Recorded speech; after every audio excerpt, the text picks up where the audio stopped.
Jam menunjukkan pukul 9 lewat sedikit pagi itu, layar perdagangan masih hangat.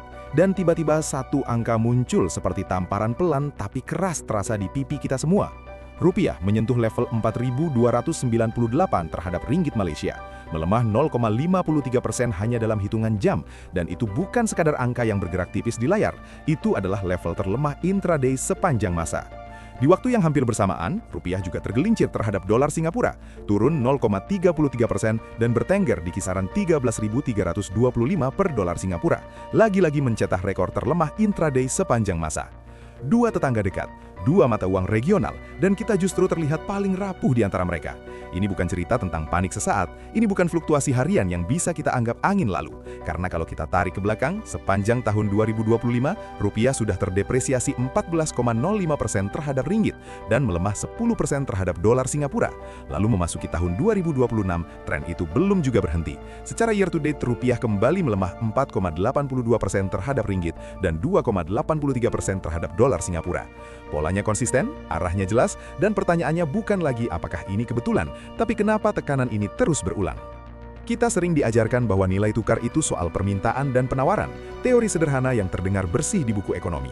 Tapi di dunia nyata, setiap kenaikan permintaan terhadap ringgit dan dolar Singapura berarti ada arus dana yang mengalir keluar, ada transaksi yang lebih memilih mata uang mereka, ada pelaku pasar yang merasa lebih nyaman menyimpan nilai di sana ketimbang di sini. Ketika ringgit dan dolar Singapura lebih banyak dipakai untuk transaksi, pembayaran, atau penempatan dana, otomatis nilainya menguat dan rupiah tertekan. Sederhana secara mekanisme, tapi kompleks secara makna. Karena di balik itu ada cerita tentang kepercayaan, tentang stabilitas, tentang persepsi risiko, dan tentang bagaimana kita dipandang dalam peta ekonomi kawasan. Gue tidak ingin lo melihat ini hanya sebagai drama kurs. Karena kurs itu seperti suhu tubuh dalam ekonomi. Ketika dia naik turun liar, biasanya ada sesuatu yang sedang tidak beres di dalam. Melemahnya rupiah terhadap dua mata uang regional ini menunjukkan bahwa tekanan tidak hanya datang dari dolar Amerika atau gejolak global, tapi juga dari kompetisi dan dinamika di Asia Tenggara sendiri. Artinya apa? Artinya investor, pelaku usaha, bahkan mungkin sebagian dari kita melihat alternatif yang dianggap lebih stabil atau lebih menjanjikan di negara tetangga. Dan ketika arus itu menguat, rupiah seperti berdiri sendirian menahan angin. Kita bisa saja berdalih bahwa ini siklus, bahwa semua mata uang negara berkembang mengalami tekanan, bahwa faktor eksternal seperti suku bunga global, ketegangan geopolitik, dan perlambatan ekonomi dunia ikut berperan. Itu benar, tidak bisa dipungkiri. Tapi kalau pelemahan terhadap ringgit mencapai 2 digit dalam 1 tahun, dan terhadap dolar Singapura juga menyentuh angka signifikan, lalu berlanjut di tahun berikutnya, maka ada pesan yang harus kita baca dengan jernih. Ini bukan sekadar badai dari luar, ini juga tentang daya tahan dari dalam. Tentang fundamental, tentang defisit transaksi berjalan, tentang ketergantungan impor, tentang struktur industri yang belum sepenuhnya kokoh, dan tentang bagaimana kebijakan moneter serta fiskal merespons tekanan. Lo bayangkan ekonomi itu seperti rumah besar yang kita bangun bersama. Nilai tukar adalah salah satu tiangnya. Ketika tiang itu mulai retak, mungkin rumahnya belum runtuh, tapi suara berderitnya sudah terdengar. Dan suara itu seringkali diabaikan, karena dari luar, catnya masih terlihat bagus, angka pertumbuhan masih dipamerkan, konsumsi domestik masih disebut kuat. Kita sering mendengar narasi optimistis, bahwa ekonomi kita tangguh, bahwa cadangan devisa aman, bahwa volatilitas terkendali. Semua itu bisa saja benar dalam konteks tertentu, tapi pasar punya cara sendiri untuk berbicara, dan pasar jarang berbohong dalam jangka panjang. Melemahnya rupiah terhadap ringgit dan dolar Singapura mencerminkan meningkatnya permintaan terhadap kedua mata uang tersebut. Artinya, ada aktivitas ekonomi lintas negara yang lebih memilih denominasi mereka. Bisa jadi karena perdagangan bilateral, bisa karena investasi portofolio, bisa juga karena faktor psikologis, rasa aman yang lebih kuat ketika memegang mata uang yang dianggap lebih stabil. Dalam dunia keuangan, persepsi seringkali sama kuatnya dengan realitas. Kalau pelaku pasar merasa resiko di Indonesia lebih tinggi, entah karena defisit, utang, ketidakpastian kebijakan, atau tekanan politik, maka mereka akan menuntut imbal hasil lebih tinggi atau memindahkan dana ke tempat yang dianggap lebih aman. Dan setiap kali dana itu keluar, rupiah kembali tertekan. Kita perlu jujur pada diri sendiri, bahwa stabilitas nilai tukar bukan hanya soal kebanggaan nasional, tapi soal daya beli, soal biaya impor, soal harga barang, soal cicilan, dan akhirnya soal kualitas hidup. Ketika rupiah melemah, impor menjadi lebih mahal. Bahan baku industri yang dibeli dalam mata uang asing naik harganya. Energi, pangan, komponen elektronik, semua ikut terdorong. Perusahaan akan menghadapi biaya produksi yang lebih tinggi. Dan pilihan mereka sederhana tapi pahit, menyerap biaya itu dengan margin yang lebih tipis atau meneruskannya ke konsumen dalam bentuk harga yang lebih mahal. Dan di ujung rantai itu ada kita, masyarakat yang harus membayar lebih. Gue tahu ada yang bilang, pelemahan rupiah juga ada sisi positifnya, ekspor jadi lebih kompetitif. Itu tidak sepenuhnya salah. Ketika mata uang melemah, barang kita di luar negeri menjadi relatif lebih murah. Tapi pertanyaannya, seberapa besar struktur ekspor kita benar-benar diuntungkan? Dan seberapa besar kandungan impor dalam barang ekspor tersebut? Kalau bahan bakunya masih banyak impor, maka keuntungan dari pelemahan rupiah tidak sepenuhnya dinikmati, karena biaya juga ikut naik. Disinilah kompleksitasnya muncul. Tidak semua pelemahan otomatis menjadi berkah. Kita juga perlu melihat konteks regional. Malaysia dan Singapura bukan ekonomi yang tiba-tiba melonjak tanpa alasan. Mereka punya struktur industri, kebijakan fiskal, dan tata kelola yang membentuk persepsi pasar. Singapura dikenal sebagai pusat keuangan dengan stabilitas tinggi, regulasi ketat, dan cadangan kuat. Malaysia dengan ringgitnya punya dinamika sendiri, termasuk ekspor komoditas dan manufaktur yang relatif solid. Ketika rupiah melemah terhadap keduanya secara konsisten, itu memberi sinyal bahwa daya tarik relatif kita sedang diuji. Tapi di tengah semua ini, gue tidak ingin narasi kita berubah jadi pesimisme buta. Justru sebaliknya, ini momen refleksi. Kita harus bisa memisahkan antara kritik dan keputusasaan. Kritik itu sehat, karena dengan kritik kita sadar ada yang perlu diperbaiki. Keputusasaan hanya membuat kita menyerah sebelum bertanding. Nilai tukar memang penting, tapi ia bukan satu-satunya cermin ekonomi. Namun ketika cermin itu retak berulang kali di titik yang sama, kita tidak bisa terus berpura-pura tidak melihat. Ada dimensi lain yang sering luput dari pembahasan, yaitu perilaku kita sendiri sebagai masyarakat dan pelaku usaha.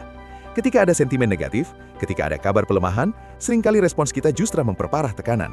Kita buru-buru menukar rupiah ke mata uang asing, kita memindahkan dana, kita menahan investasi domestik.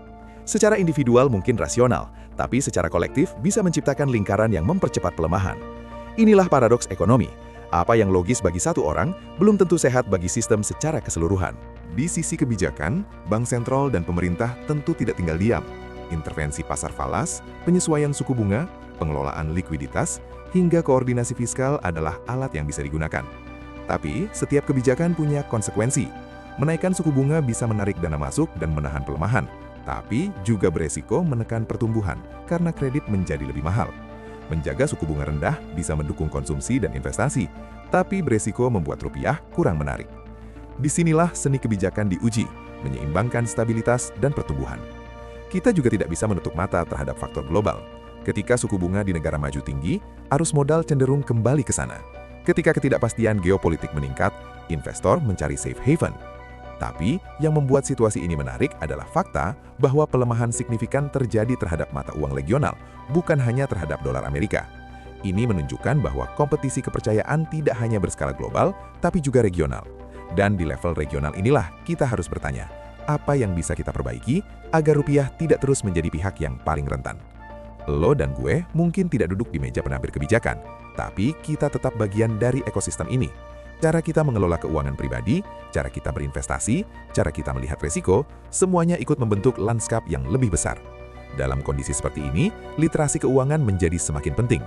Jangan hanya bereaksi karena panik, jangan hanya ikut arus tanpa memahami konteks.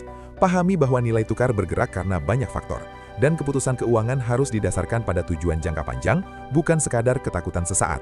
Ketika rupiah melemah 14,05% dalam 1 tahun terhadap ringgit, itu bukan angka kecil.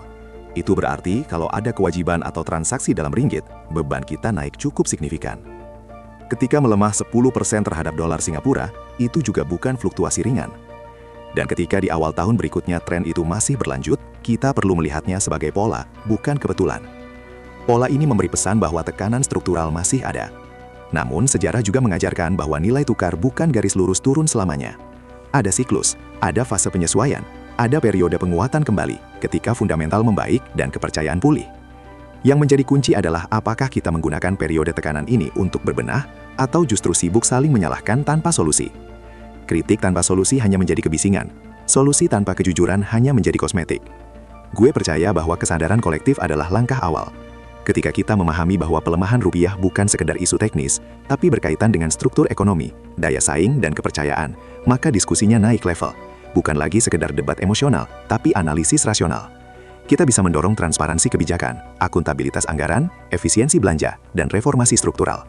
Kita bisa mendukung produk lokal dengan kualitas yang benar-benar kompetitif, bukan sekedar slogan. kita bisa memperkuat sektor real agar tidak terlalu bergantung pada impor. Pada akhirnya, nilai tukar adalah cerminan.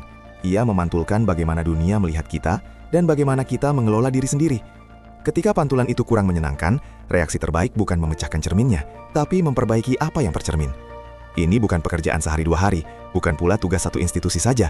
Ini proses panjang yang melibatkan kebijakan, pelaku usaha, dan masyarakat.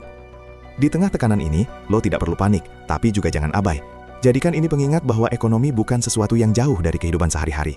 Kurs yang bergerak di layar itu terhubung dengan harga barang di pasar, dengan peluang kerja, dengan cicilan rumah, dengan biaya pendidikan anak. Semua saling terkait. Semakin kita paham, semakin kita siap. Dan mungkin disinilah letak kedewasaan kita sebagai bangsa. Bukan pada seberapa sering kita mengklaim kuat, tapi pada seberapa berani kita mengakui kelemahan dan memperbaikinya.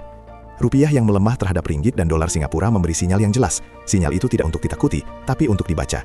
Tidak untuk disangkal, tapi untuk dipahami. Akhirnya, gue ingin menutup dengan satu hal yang sederhana tapi penting. Ekonomi selalu bergerak dalam siklus. Ada naik dan turun, ada tekanan dan pemulihan. Kita sedang berada di fase yang menuntut kewaspadaan dan kecerdasan, bukan kepanikan.